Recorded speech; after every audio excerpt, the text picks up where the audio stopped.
What is up, everybody, and welcome to another episode of Beyond, where we go beyond the average interview with the world's greatest cultural and creative entrepreneurs making waves in the world today. I'm your host, Chris Hall. Thanks, everyone, for watching that last episode, which was the first, if you missed it, with Jonathan Andrews, creative director for Migos and more. Super happy with all the feedback you guys are giving me. Appreciate that. Appreciate everyone listening on Spotify, YouTube, and podcasts. Like you guys know, it's available wherever you want. It's optimized for audio, but you can check out what we're doing in the studio on YouTube. However you guys want to get it, it's fine.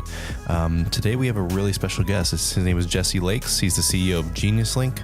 Genius Link is a company that routes links and optimizes affiliate links worldwide for everyone from the world's biggest companies to the individuals that we know here on YouTube. And it's a really special story about how a guy from the northwest of America, growing up in kind of on a farm or something like that, made it all the way to Apple, and now he's the CEO of this company here. It's extremely interesting. We go over really how the internet works as a whole. I mean, links are the glue that hold the internet together, and this guy is processing hundreds of millions, if not billions, of them a month through the systems that they built at Genius Link. We talk about his experience at Apple, where he was an employee at Apple running their affiliate program for iTunes right before Steve Jobs died, and he was at the memorial for Steve Jobs and left just soon after that. We talk about what that was like. There's really a lot that goes on beyond the consumer level of the internet, and we get very deep into it. So it's extremely enlightening. If you're interested in that stuff, I think you guys are really going to enjoy it. Like I said, this is available on YouTube and podcasts as well as Spotify. I want to thank, like always, Be in Nature helped me set up this podcast.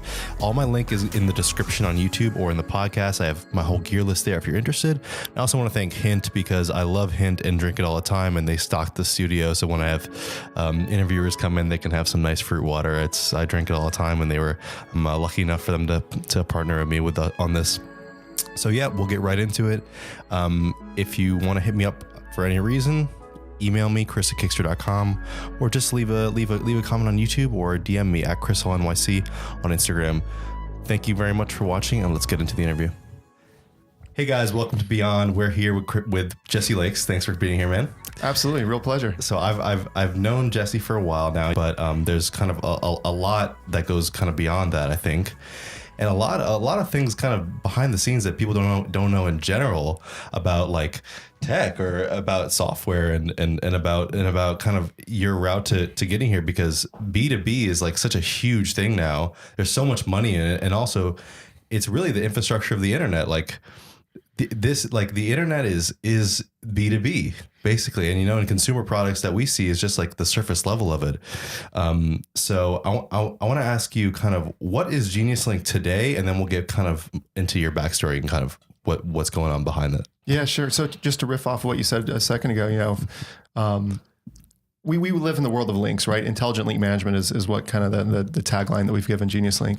And links are really, to riff off your analogy, it's the glue that holds the internet together, right? B2B, is absolutely right. The infrastructure to kind of put it all together. But our special world is that glue that, connects Facebook to Twitter, YouTube to Amazon, whatever it may be. That link is definitely kind of the sweet spot where we've been focused. So Genius Link, intelligent link management. It's the idea that Bitly has done a great job kind of taking people to understand that a short link is really important for marketing. And we think Bitly has done a great job kind of in the content realm. But we feel that in the world of commerce, which is becoming a more and more important part of the internet, that you need something a little bit more dynamic. The classic example I give everyone is Amazon is a great store for buying things, and Amazon.com is really optimized for us here in the US, US dollars, English language, prime shipping, etc. But someone in Germany doesn't want to buy from Amazon.com. They want to buy from Amazon.de, because Amazon.de is in euros. It's got the German language. Why does that even exist? Why does the German version exist? Well, because Amazon wants to sell in Germany, and Amazon wants to sell in France, and Amazon wants to Their sell native language and exactly. So you can have one storefront that sells around the world, but it's not going to do as good of a job as if you had those localized storefronts. So Amazon's done this great job, 14 different storefronts around the world, but they don't do any sort of geo-targeting. There are a lot of different e-commerce providers out there, a lot of different marketers don't do any sort of geo-targeting on their site, and that's a huge lost opportunity in a place where I think these intelligent links. What's the importance of being on the proper version of the site beyond just the language barrier? So language, currency, shipping, taxes, it's all these small things, right? Someone in Germany can absolutely buy from Amazon.com, and it has here in the US can absolutely buy from Amazon.de. It's just not easy, and e-commerce is supposed to be as seamless as possible these days. So the more friction you eliminate, the more seamless it'll be, and the better off it is for the consumer and for you if you're an affiliate marketer. And what's the relevance of links in general to the internet as a whole? It's the glue, man. It's what holds it together. HTTP, hypertext transfer protocol, hypertext. Hypertext is just, the long form of a link, right? It's what's there. HTML, hypertext markup language. Again, it's all about that hypertext. Hypertext, again, is just a link. And hypertext is? It's a link. That's all it is. It's, URL that puts it all together, creates that mesh that makes the World Wide Web, the internet so magical. Right. So briefly, where did you grow up and what was your first job and how did you end up working in tech? Yeah. So I grew up as far away from New York City as I possibly be in rural Montana. 4 cars on the road was traffic growing up. So in the mountains, a handful of miles away from wilderness boundary, my backyard was national forest. So very different. And it's always such a contrast to come out to NYC and sincerely enjoy my time here. But I just grew up Western Montana, the Bitterroot Valley, and always kind of had a curiosity with tech. My dad was a newspaper writer, a journalist, so he would have a computer that you'd have to write his stories on, and he would show me kind of the very basics here and there, and start off with the Apple IIe and then move to a 386 or something, and move back into the Mac world. But it was always so fascinating to see what you could do. Quick little tangent here. You had chores, right? You always had chores and you got an allowance. So at a point I started trading in my allowance for America Online access. So it was a long distance call because we were remote, but my $5 or $7 a week or whatever became, an hour or two on the internet. And that really just kind of started. That's insane. It started this whole curiosity thing. And it's slowly kind of evolved from there. I've done a lot of non-tech jobs. Really honestly, my first real tech job was probably working with Apple on the iTunes marketing team. And that didn't come until I was, I think, 26, 27. What was the job before that? Before that, it was a combination of things, but my real day job was probably the whitewater rafting guide. And I'd spend my summers in Colorado as a raft guide, and then I'd go down to Costa Rica in the winter and work as a guide, help out a company down there. So what'd you do there? Mostly a bum, but I had kind of these. You were doing rafting down there as well? Yeah, more safety kayaking. But yeah, kind of helping out with the. Why was that needed there? There's some big rivers. There's some big rapids. Okay, so it's you like Coast Guard kind of. More or less, yeah, exactly. Someone pops out, I paddle up and grab them. That's crazy. It was super fun. It was a good lifestyle. It's like a badass version of a lifeguard. Yeah, exactly. That people do in New York. The lifeguards have to work harder sometimes, though. So how'd you when did you even think like, okay, I'm I'm done with kayaking, or how'd you get into tech? Yeah. So how'd you get interested in it as well? So have you been? I've always been interested. Always kind of dabbled around. Started building websites in high school. Tried to make some money off that. Yeah, did not do very well in that. Always kind of had. I hate to call them companies because they were never really that profitable, but always had little projects building different websites. Had a blog. Did a couple different little side things. Tried to do a hosting company with some of my roommates in college. What were the websites about? So the websites, the ones that actually. The first one was called Nifty Tricks, and Nifty Tricks was supposed to be the Bible of extreme sports, the idea that all your tips, tricks, techniques could be kind of compiled into one place. That was kind of during the .com era. I was a sophomore, junior in college. It was the height of the .com era. I thought for sure that I had this idea that I could go sell all these, $80 CPM, ad buys on and be rich. And that was so far from the truth, but it was a great lesson just kind of in learning how to, HTML, CSS in those early days. But the first websites that really actually did something for me were a series of websites that took soundtracks from extreme sports films. So, every year Warren Miller, puts out a new film with 50 some odd songs on the soundtrack. I would take that soundtrack, list it out, and link to iTunes and Amazon. And that was the first website that actually generated some noticeable revenue. And that was what was the revenue stream on that? It was primarily just the iTunes and Amazon affiliate programs. So that was, What year was that? So this is like 2006, 2007. Wow. So is it even around back then? Yeah, absolutely.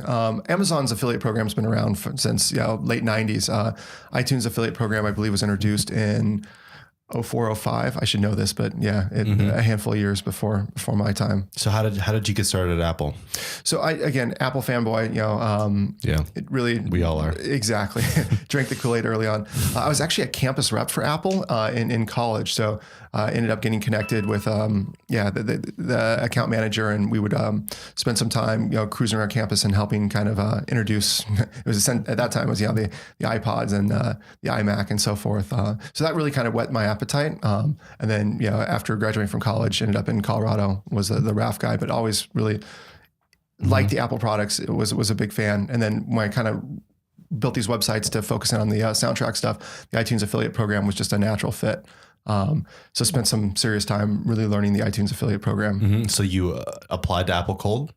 No, actually enjoyed the iTunes affiliate program. Thought that was really cool. It had a sincere lack of documentation, but it was making me some decent money at this point. So I started just compiling all these notes and actually wrote a book about the iTunes affiliate program. Wow. So didn't go down to Costa Rica that winter, but just put together these notes, put together this book. Right as I thought I was about to publish it, I sent a copy over to some people I'd found on LinkedIn that were actually at iTunes and the marketing team. Creative. I thought they were going to really appreciate it. They replied with a cease and desist, and start off this conversation. This one woman in particular. I thought you were going to say they were going to hire you. But. Well, they threatened to sue me first, and after this conversation, they offered to hire me. So it was a nice. It was like if they can't beat you, they're going to join you. Exactly. Awesome. So it was a crazy difference to go from being a whitewater raft guy to having a cubicle and a commute and living in Cupertino. But it was cool. It was again, I'd been a fanboy for a long time. It was something I was passionate about. And so what did you end up doing there? So global product and program manager for the iTunes affiliate program. So oversaw the affiliate program. What is the iTunes affiliate program for people who don't know? Yeah, great question. So I think most people don't know. So let's take a step back. What is affiliate marketing? I think is the first question. Affiliate marketing is a way that you can have a pseudo relationship with a company where they will give you a specially formatted link. And if you put that specially formatted link and talk about a product and someone clicks on that link and then goes on to buy, you'll be rewarded for your effort. So it's relatively low risk for them. It's more higher risk for you compared to like a CPC or CPM ad buy. Mm-hmm. But it's a way for you to, like my website's promoted music. It was a great way for iTunes to get traffic to buy music, from a specially niche site. So if you were responsible for the traffic to iTunes, they would give you a 10% cut of it or whatever. Exactly. And that was the affiliate program. And this exists for Amazon is a huge one. It exists for what else? There's well over thousands of different affiliate programs, hundreds of them that are decently sized. But most every major retailer has an affiliate program. I can't think of one off the top of my head that doesn't have an affiliate program, but I'm sure they're out there. But so what was kind of a more detailed responsibility that you had, like optimizing the system or working with affiliates or what? I wasn't, this woman that initially called me and we screamed at each other for 45 minutes before she offered me the job, ended up being my manager, and she's awesome. Still work with her a fair amount, but she's a great marketer and she's a great manager, but she wasn't technical. And I was this kid coming in with no corporate experience, no real job experience. RAF guiding and corporate America are two different things. But I just essentially took over most everything on the technical side. She gave some high level, did the block and tackle from the political side to make sure that I had the room to do what I needed to do. And I just essentially took, the book that I wrote about the affiliate program, laid out a couple of the challenges, and those challenges became my opportunity to fix it. And it was an amazing couple of years to have this woman really, helping me out, mentoring me, but it was wide open, do what you can to make the affiliate program better. When you walked in there, what was it like? And kind of when you left, what was it like? What was the difference? While Steve Jobs was alive, and I left shortly after Steve Jobs passed away. It was crazy. I had nothing to compare it to. It was pretty magical. You think of an Apple product and it's very shiny and so forth. So it was awesome being part of that. But you really start to dig in and you see that Apple is made up of a lot of individuals with a lot of passion, but because they're individuals, not everyone is perfect. So there's a lot of, don't get me wrong, Apple's an amazing company. I love them very much, but you start to peel away the layers, and there's challenges. There's real, there's dirt. There's, things that are held together with baling twine and duct tape. It's not perfect all the way through, but because people really care about it, and because such an emphasis is put on making sure that the final product is polished, it is, and it's great to be part of that. But there's real challenges. There's real politics. It's a real company. It's a real company that has something special, but it's made up of people. So you might, in at least for the first year of this podcast, probably will be the highest level Apple employee I've ever had on. What was the now you have seen Steve Jobs in real life, right? Yeah. Right. You've worked with him. You've sat next to him. Worked at the same company as him. Yeah. Right.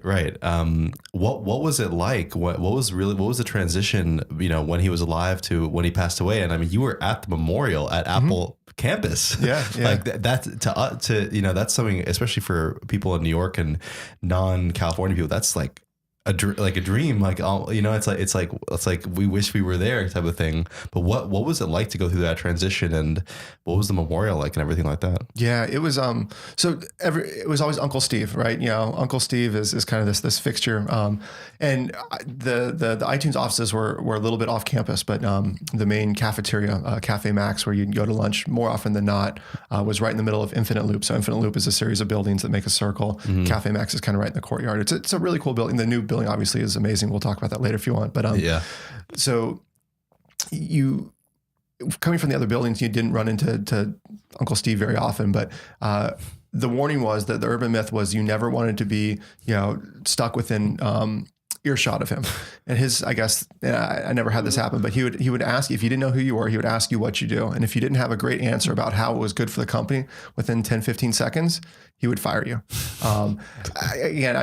This is urban myth, but so that was always the thing, is like if you saw him coming, you may just kind of turn the other way. You didn't want to be that. Exactly. You did not want to get stuck in an elevator with him. So I definitely had a few times where I made sure that I either held the door for him or kind of got out of the way, but never really wanted to interact with him. That being said, I'll tell you another story here in just a second. But the general sense was, he was very focused. He had his agenda, and he was good to go.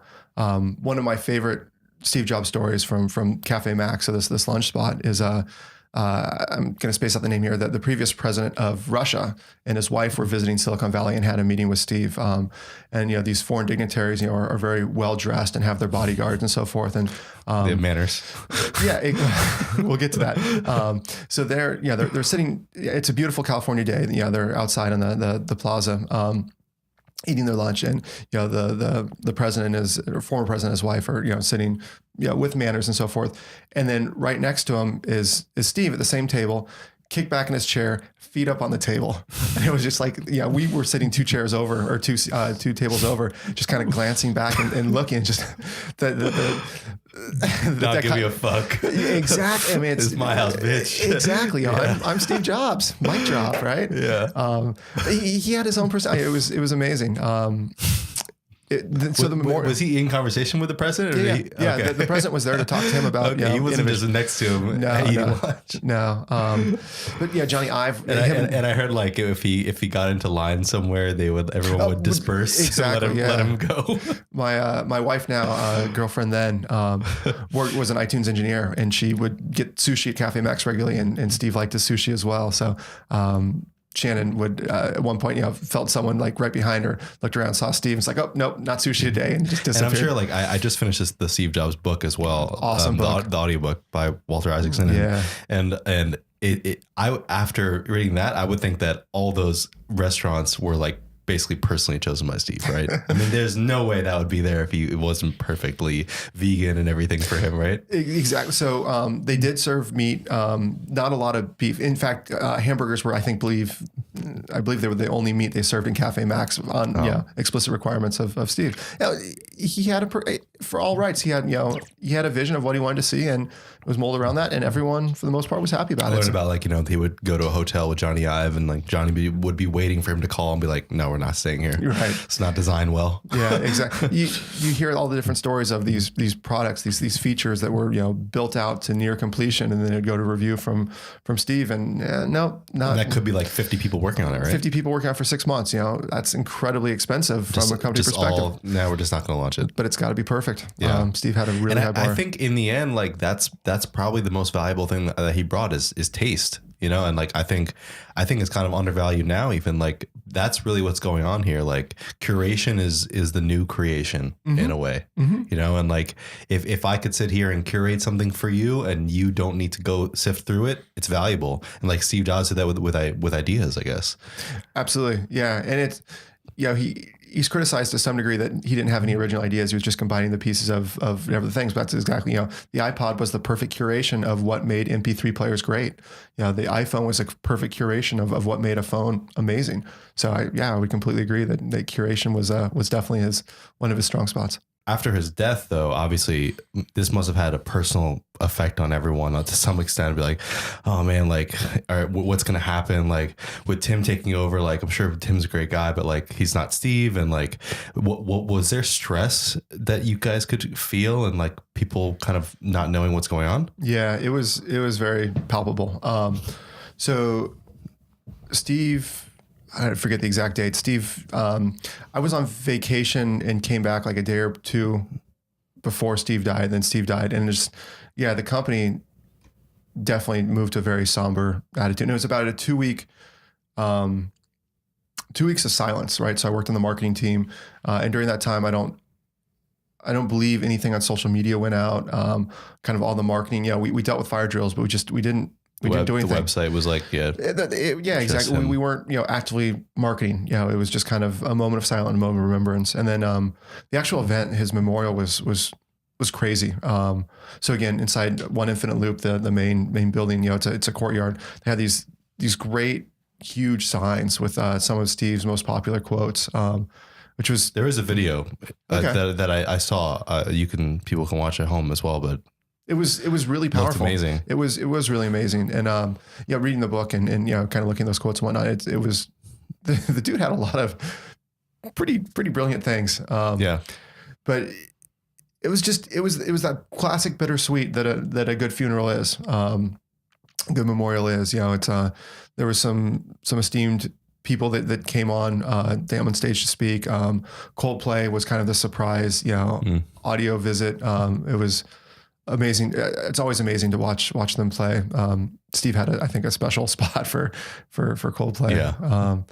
But it was sad coming into it, but you kind of felt better coming out of it. And just kind of this next chapter. I honestly, that vacation before Steve Jobs died, I had kind of in my mind agreed that it was time to leave Apple and kind of take this idea. It was originally GeoRight, but Genius Link idea kind of the next level. So you probably weren't the only one who was like, I might be out too. Well, so I'd kind of already made the decision. So I didn't stick around too much longer after Steve left. So I really didn't get to see much of Tim Cook's Apple. That being said, what do you think about Tim? I think he's a brilliant guy, but it's a different type of brilliance. I think Steve is Steve, and Steve, you can't. Imitating Steve does a disservice to Steve and does a disservice to the company, I think. So if I remember this correctly, Steve left pretty explicit instructions for Tim to run the company how he thought it should be best be run, and not to run it how he thought Steve should try to run it, which I thought was smart. Wow. Everyone should play to their strengths.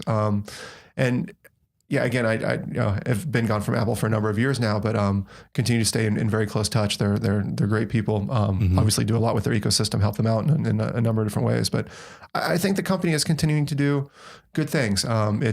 It's really hard to beat the iPod and the iPad and iPhone. Yeah. Steve had some pretty amazing one things. of my friends, Sam Sheffer, I was at his place the other day, and he had an original iPod. Yeah. Right after I listened to the book, and I'm like, whoa. Yeah. I I actually got a U2 iPod for my like Oh, really? eighth birthday. The black and reds? Yeah, like 10th birthday or something. I remember how psyched I was to get that.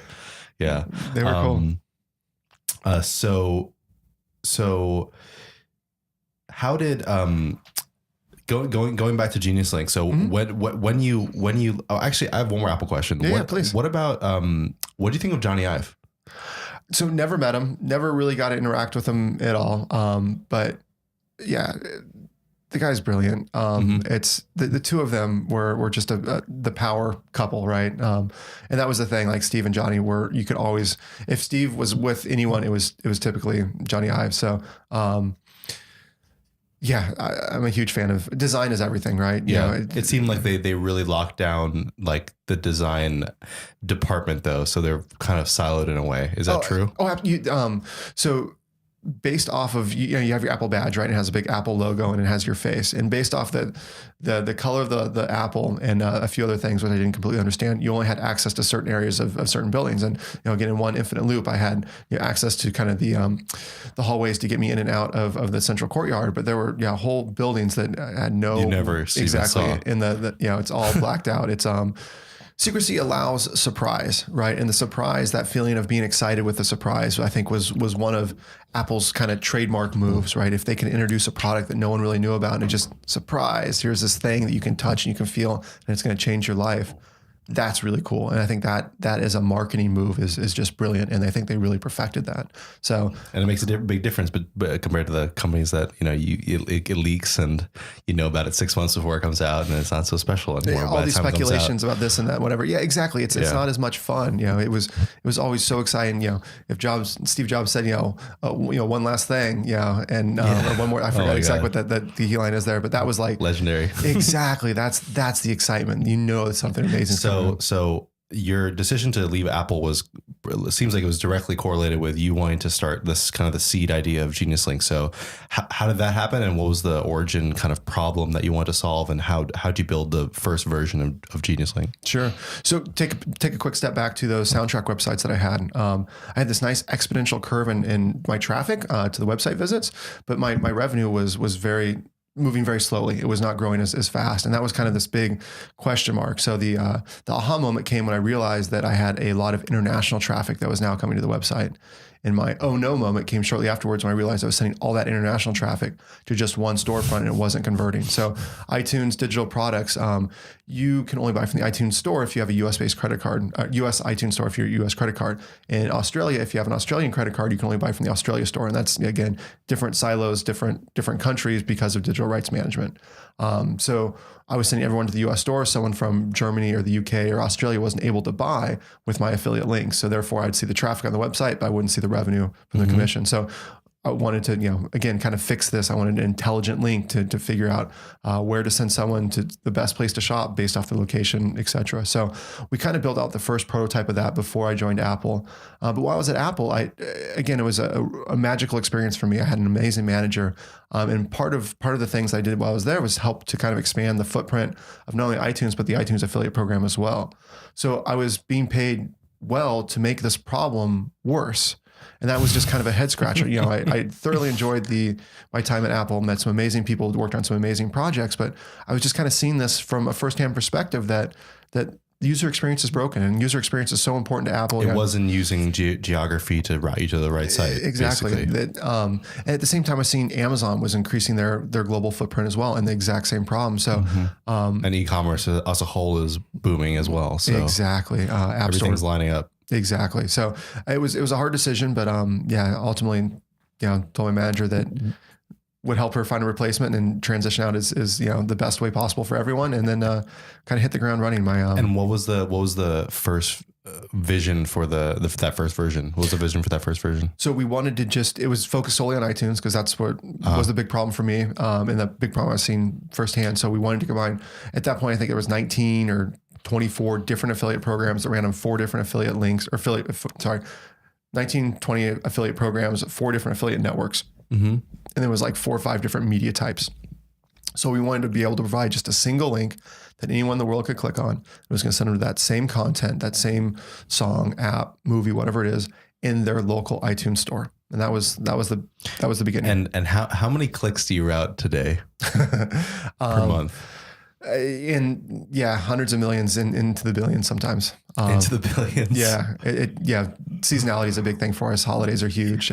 February is a pretty slow month, but yeah, it's a big difference today. How does, for people who aren't familiar with, maybe they might be familiar with, consumer facing tech, but how on the back end of tech, it's like it's a whole underworld. It's like the iceberg kind of. The tip of it is what you see on the website, but it's like what's under the water is really what is going on. And in a lot of cases, it's really the back end that takes almost all the work. It's like building systems takes work. Building websites is honestly like you can train a 6-year-old to build a website, or like maybe not 6-year-old, but let's say 6th grader can build a website. Absolutely. But it's building those systems that takes so long, and really the brunt of the work and like the intellectual work. So how does, you can use your own company as example, but how does a tech product work in terms of what a stack is? People hear full stack or half stack. What is a stack, and kind of what's your stack, and how does the whole thing work together to make this product that encompasses the front end and the back end and everything in between? I think that the shortest answer is it's evolving. It's constantly changing. It's constantly, there's newer technologies that come online. When we first started off, we were all in a MySQL database, and the MySQL database just was not able to scale with how our traffic was scaling, how the number of clients we were supporting, the number of links we were supporting was scaling. So, what our stack looks like today is very different than our stack looked like when we first started. And as it should be. Exactly. Yeah. I'm sure it's going to change again as we we double and triple the amount of volume that we're passing through. But you're absolutely right. To the end consumer for Genius Link, they're going to see a gni.us/something link, right? That's our footprint. But on the back end, it's a crazy amount of technology and servers and processes and a really a hardworking, rock solid team to keep all those pieces. What's the database's significance in the system, and what's the server's significance and its relationship to kind of the front end website that you could just go and visit? Yeah, so it all plays so closely together. So for us, we need to have a link that resolves as quickly as possible and always resolves. So that's kind of like the fundamental thing. Meaning loads. Exactly. Yeah. You click on that link, it needs to go to that end destination, right?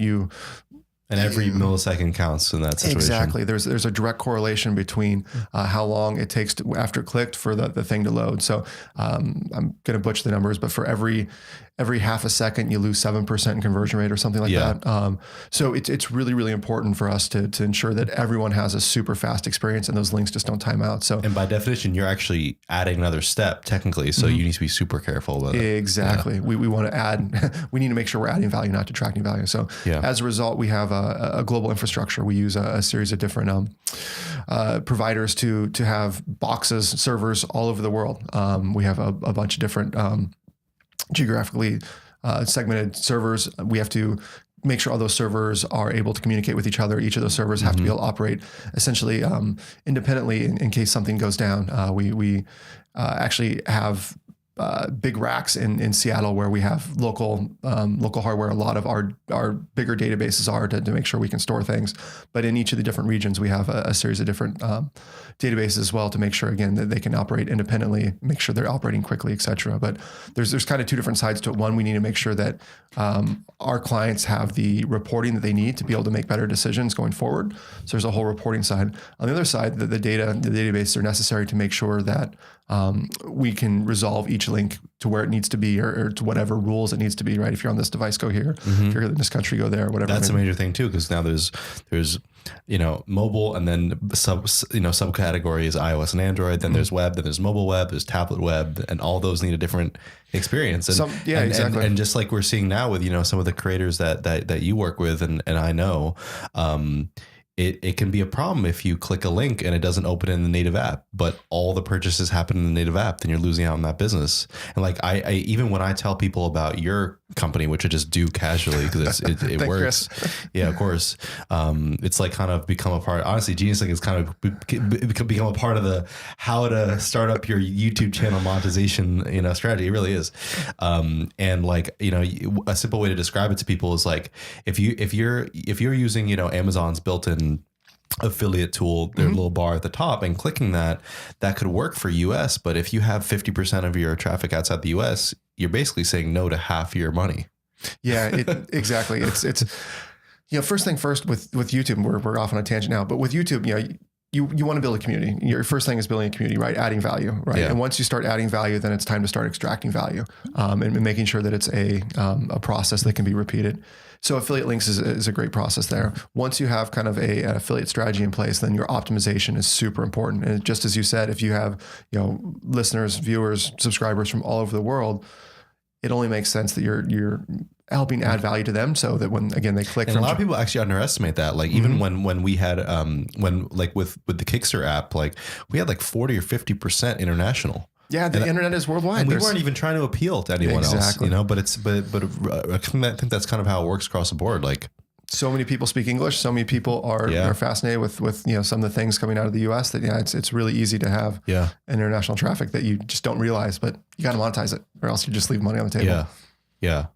So, how has it been to kind of meet the people who are using your product, and what's that meant to you? So it means a ton to me. The reason I'm here today, honestly, and both a high level and a low level as well. It's our clients obviously pay the bills so that we can continue to operate and build cool new things. So being able to have a relationship, being able to sit at dinner and enjoy food and conversation and be able to kind of dig in on what the problems are, what's working, what's not working is a great start, but also just having a relationship, being able to understand who these people are so that we can kind of make sure that we're keep that in mind as we continue to build.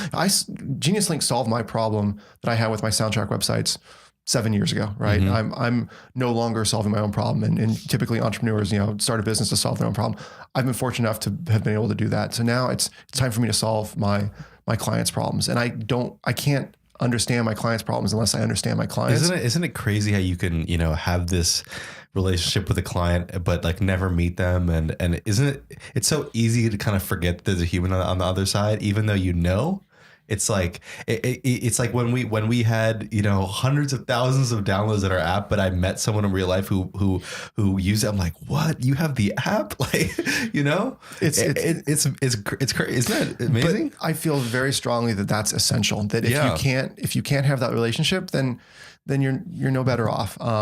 We feel very strongly in having a human at the other end. So and for you, since you're dealing with links, hundreds of thousands of people a month potentially are having a touch point with something that you guys made. Millions. Hundreds of millions. 100 millions. Yeah, exactly. I'm at hundreds of millions a month. Exactly. Even if it's just a little click, but you could mess it up for them if you're wrong on it. I could ruin their day if that link didn't resolve. Exactly. Yeah. Taking just a quick step back though, one of the things that I found that was most valuable for my time at Apple was actually being a person on the other end of the email for all the affiliates that were having issues. So I took client support incredibly. That was like my top priority. So and I kind of learned from that point that if you give a person to work with, that builds a relationship. And I think that was really instrumental in my success at iTunes and some of the success of the affiliate program. So I really ensured that piece carried forward into Genius Link. That was really important to me. What was the largest technical challenge or business challenge that you had at Genius Link ever? We're constantly having figuring out how to do Amazon link translation was one of the biggest challenges. iTunes was relatively easy because there was only 5 different product types. Amazon has so many different product types. So, taking those basic building blocks of how we knew how to do this link translation and applying them to, what works for shoes also needs to work for water bottles, which also needs to work for car parts. And that in itself was a long process. And without saying names, how do your clients kind of break down? Do you have some giants that represent a third of your traffic, and then there's, tens of thousands of other small people, or how many clients do you have in general? So that's a great users, question. I guess it's the same thing. We call them clients. I feel like client is it's a respectful thing, right? We appreciate you're not a user, you're a client. Yeah. It's definitely your classic 80-20 rule to some degree. Yeah. The biggest clients push through the most traffic. As far as raw numbers, in the thousands of paying clients and close to probably 10,000s of people that are using either one of our side properties or we're able to get in when we had and I think it's smart because you guys, obviously if you guys have, some of your clients are so big that if you made a mistake, it's a really big problem. But then at the same time, you also offer, you can basically get started for free. So it's something that I think that's a great model. It's challenging, but I completely agree. We want to prove it, right? Because people are already intimidated by this stuff, They so be. If they need to pay $50 a month to get started, that's even too high of a barrier. We just spent 6 months doing a pricing rejuggle. We did a series of pricing tests over the fall and just pushed together new pricing a couple of weeks ago, and that was really hard because we do have some of the largest companies in the world as our clients. And you're absolutely right. We have people sign up that, will maybe push 100 clicks in a month. They're very small, just getting started. Yeah. And both of those are important to us, right? Yes, the person pushing just a few clicks is, not huge in the fiscal sense right now. You might be helping them build their career. Exactly. And, and they could be a big client later. That's exactly it. You help them grow. If we're doing our job correctly, we're helping you do a better job with if you're a YouTuber, if you're an author, if you're creating niche websites. But on the flip side, that person may end up, working as the digital marketing strategist at a massive company, right? So in my book, it doesn't matter if you pay us little or pay us a lot. If they know about your product, they kind of probably are, educated on this stuff and interested and kind of nerdy about the links already, Well, we would hope so. And we will definitely do our best to, I have no problem calling myself a nerd, and I love, geeking out over the details here. And, education is such an important part. Again, a link is the glue that holds the internet together. If you're not familiar with that, it can all fall apart. So, and that's so important because especially if you're like an up and coming YouTuber or blogger or anything where you can sell through links, it's like you need to think of the internet as something where you put in an input and it can have long lasting outputs. You can make a video today and in 3 years, it's still getting views, still getting clicks. So optimization becomes extremely important. Exactly. Like literally, if you go, I know some people who, if they took a week, revisited all their YouTube videos, updated all their links to Genius Links and had the right affiliate links in there and everything like that, they could triple their revenue without doing anything. And that's just shows you optimization on that is so important because of that concept. You do, even you make a post on Instagram, it's going to get distributed through thousands of different phones on your behalf. And it's that power. It's that power of the internet right there. Exactly. But also understanding that power and making sure you harness and control that power as much as possible. Right. It's, don't send everyone to one place. That's great for Bitly and content, but for commerce, if you're actually promoting a product. What do you think about so much of the world's traffic now going through, Google or Amazon or? You're hinting in the conversation we started last night over dinner, which was, it's crazy. And when I mean that, I mean Google's, database software, server software, AWS, Amazon Web Services. Exactly. I think there's pros and cons, right? It's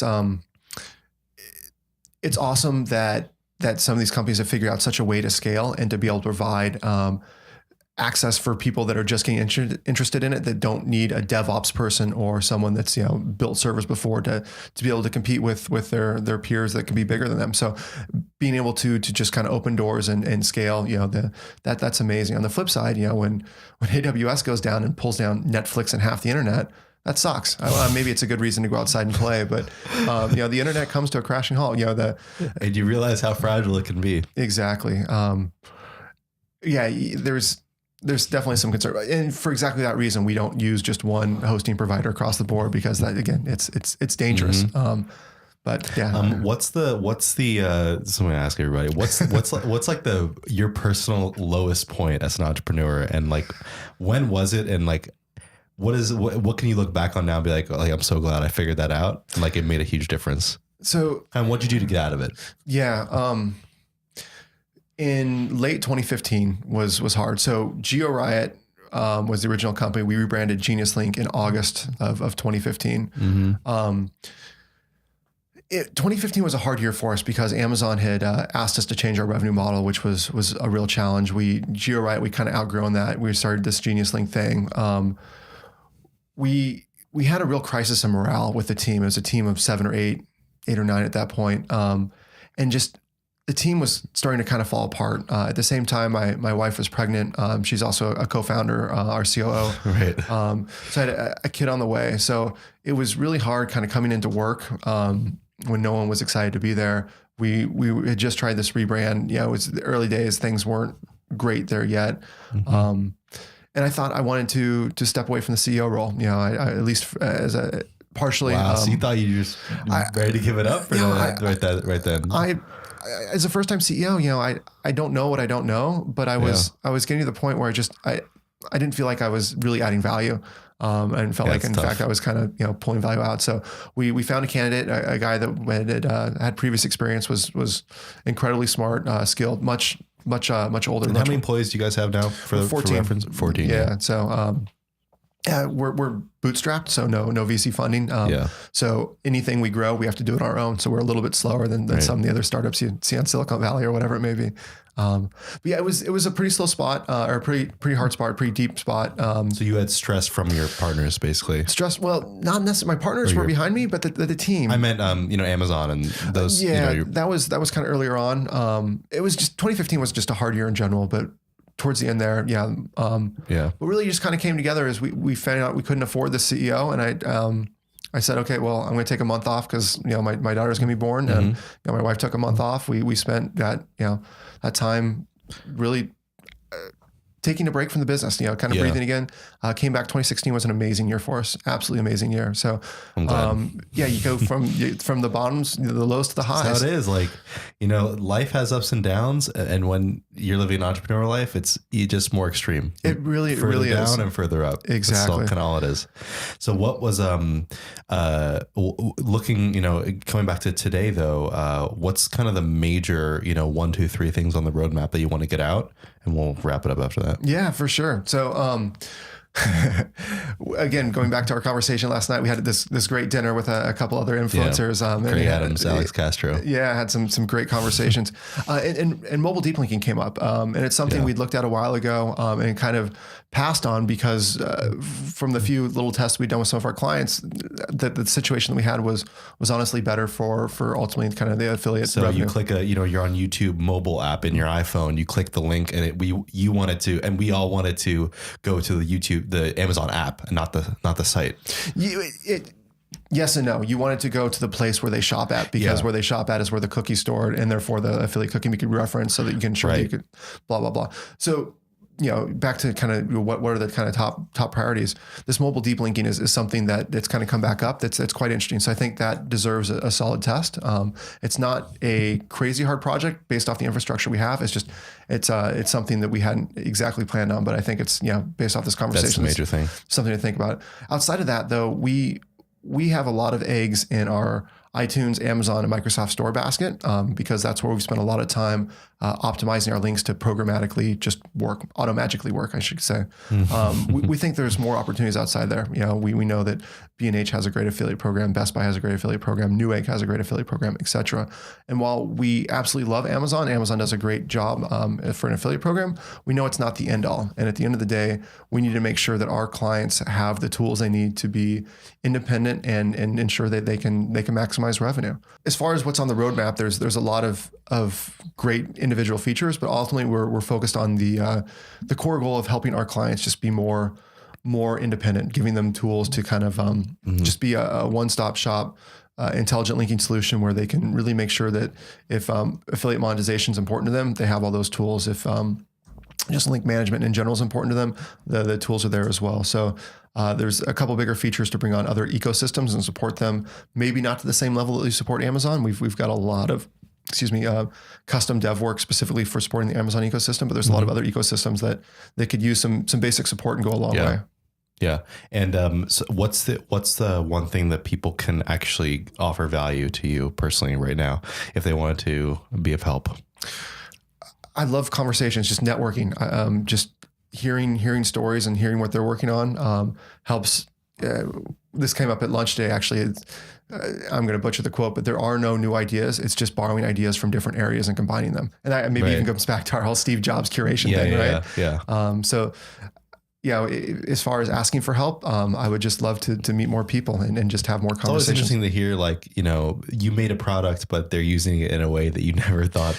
That happens to us all the time. Right? Yeah. And it's, this is probably a horrible example, but the people that got rich during the gold rush were not the gold miners, right? It was the people that made the jeans or the shovels, right?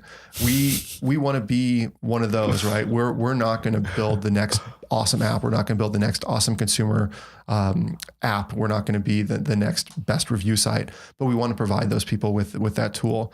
But when you build a shovel, you build a great shovel. That shovel can be used for mining gold or shoveling horse shit, right? And very different sides of the equation, but it's still the same tool. And that's really what we'd like Genius Link to be, is just a very solid tool that people can do different things. Yes, we have a core focus, but what's your kind of best advice for someone who's really interested in, this type of, linking, deep linking, B2B tech, like hard tech? What's your kind of best advice on kind of entering that if they're inspired by your story? A good sense of curiosity. That's what got us to where we are today. Being able to poke at things and understand things and just curious about learning how they work is going to take you a long way. Cool. All right. Thanks so much, Jesse. Absolutely. Appreciate it. My absolute pleasure. That's it. Hey everybody, Chris here again. Thanks so much for tuning into the entire podcast this week. Really appreciate it. If you guys liked it, leave me a comment in YouTube if you're watching this on YouTube, and leave a review on podcast. It really helps me. If you want to leave a comment, please do. I really want feedback on this. You can catch this on YouTube if you don't know. You can watch me record this live in the studio there. You can also get on Apple Podcasts and Spotify, and other apps like Overcast and everything are syndicating this automatically. So it's really available wherever you want, however you want to listen to it. I don't mind. Leave me that feedback. If you want to get in touch with me directly, you can hit me up on Instagram at ChrisHallNYC. You can also email me, chris@kickster.com. And if you want to know more about me and what I do, I'm an entrepreneur myself, and own companies and do, tech, fashion, music, and a whole other bunch of things. You can check out my website, which is just my name.nyc, which is chrishall.nyc. Again, thanks so much for listening. Feel free to get in touch with me. I love to talk with you guys, and I'll see you guys in the next episode. Appreciate it, and have a good one.